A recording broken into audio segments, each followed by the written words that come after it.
A high-level delegation led by Pakistan's army chief held talks with Iranian officials in Tehran in hopes of scheduling a second round of negotiations. U.S. Secretary of Defense Pete Hegseth says if negotiations fail, the United States military is ready to resume combat operations. The United States is enforcing a naval blockade of all ships entering and leaving Iranian ports. So far, the Pentagon says it has turned back 13 ships. Joining us now from Tehran is Mohammad Marandi. He's a professor of English literature and Orientalism at the University of Tehran and traveled to Islamabad last week for the talks between Iran and the United States. Dr. Marandi, as always, thanks so much for being with us. Thank you.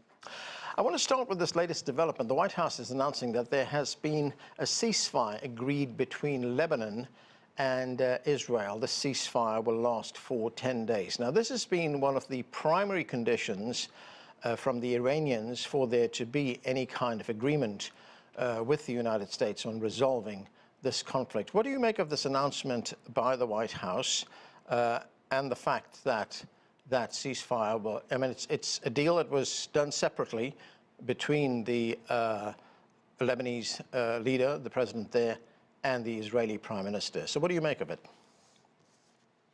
Well, in reality, it was done because of Iran's pressure and the fact that Iran refused to open the Strait of Hormuz for extra ships to pass through during the period of the ceasefire.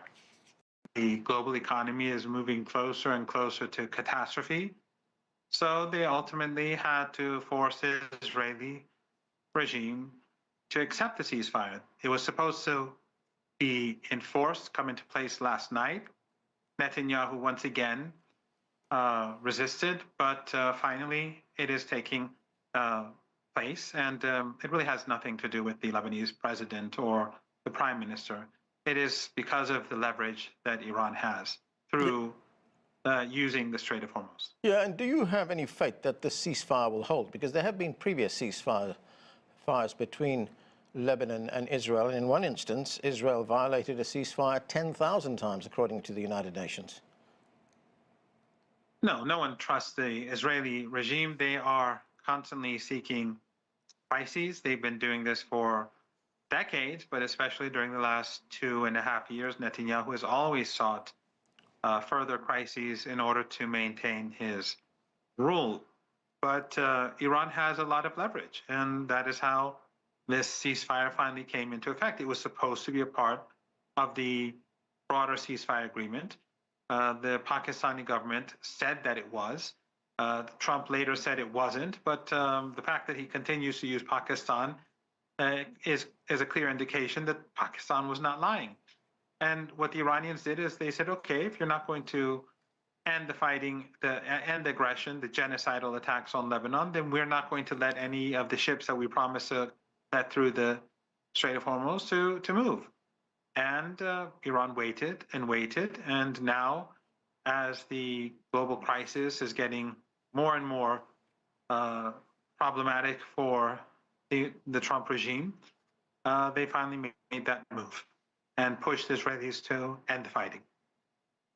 Okay, let's look at the broader efforts to reach some kind of agreement with the United States. There are Pakistani mediators led by the country's army chief. They're in Tehran. They've been holding talks there. What kind of progress has there been? There were some reports earlier on that there'd been a breakthrough on the nuclear issue. No, I don't think that we have reached any breakthrough, but there are negotiations between the Pakistanis and the Iranians taking place. The negotiations are taking place between Pakistan and Iran. The Americans over the past few days have been sending messages to Iran. Trump said that there will be negotiations, direct negotiations on, I think, on Thursday or Friday, but that, of course, is not taking place. What Trump wanted was not possible because the United States did not abide by its side of the bargain. Now, with Lebanon hopefully moving towards a ceasefire, we'll have to see if other commitments that the United States had in accordance with our agreement will be carried out. If they're carried out, then the Iranians will abide by their commitments. The era when the United States can sign a piece of paper and the other side has to abide by its commitments, and the United States can pick and choose what it wants to do, is over. Iran will not allow that to happen. So either Trump and the Trump regime abides by its commitments, or Iran will not abide by its commitments. During the JCPOA, Iran made that mistake. When the deal was signed in 2015, we carried out our commitments, and Obama didn't. We had to keep pushing for him to make a move. That was a big mistake. Iran is not going to ever do that again. So if the United States carries out its obligations, we will carry out our obligations. There's no other way to do it. There have also been many contradictory statements coming out of the White House. I mean, some of these don't make sense at all. It's been very unclear about what the president is talking about. He did an interview with the Fox Business Network, and this is some of what he had to say. Let's listen.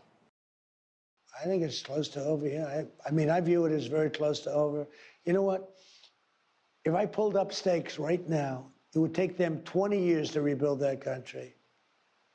And we're not finished. We'll see what happens. I think they want to make a deal very badly.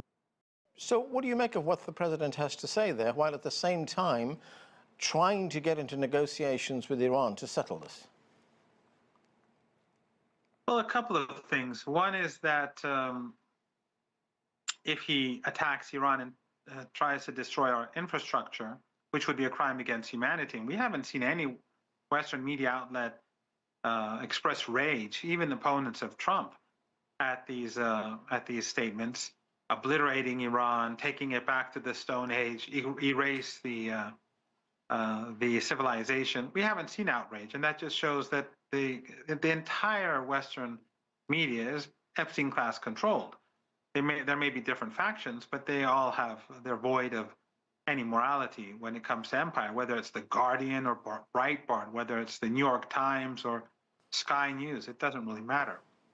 But the second point is that if Trump does carry out such attacks, then Iran will retaliate. And of course, Iran will hammer the Israeli regime, as it has been doing, but it will also destroy the critical infrastructure in the Persian Gulf, because those regimes are the regimes that are allowing the United States to use their territory, their airspace, to launch a war against Iran.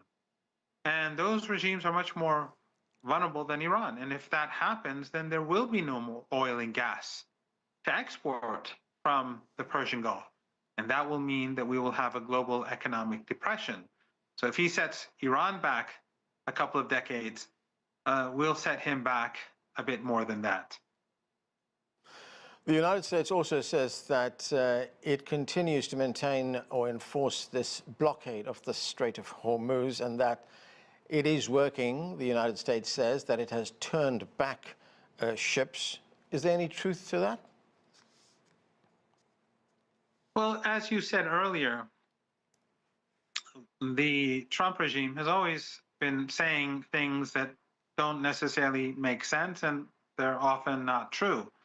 We'll have to see, because they've just begun this process, or this attempt to impose a siege. But we have heard that a number of ships have gone through. But the point is that if this siege continues, the Iranians have said that they will not allow any ships to leave the Strait of Hormuz, and they will shut down the Red Sea and the Gulf of Oman. And that will lead to a global economic catastrophe. We are already heading towards a global economic catastrophe thanks to Netanyahu and Trump. But if they try to intensify the conflict and create more pressure on Iran, Iran will reciprocate, and it will make things worse.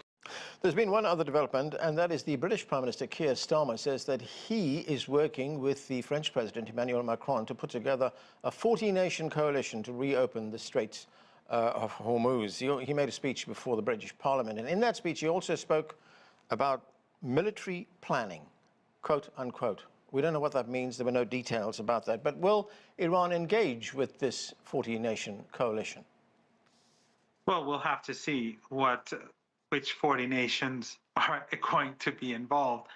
the United States cannot open the Strait of Hormuz, and neither can puny regimes like the British regime open the Strait of Hormuz. Iran is not intimidated. And the fact is that if they do not find an acceptable solution to the people of Iran, who are the victims of U.S. and Israeli regime aggression, we're heading for global economic catastrophe and a major energy crisis. Iran did not start this war. Iran did not escalate. And there was a ceasefire agreement that the United States violated, as we saw in Lebanon.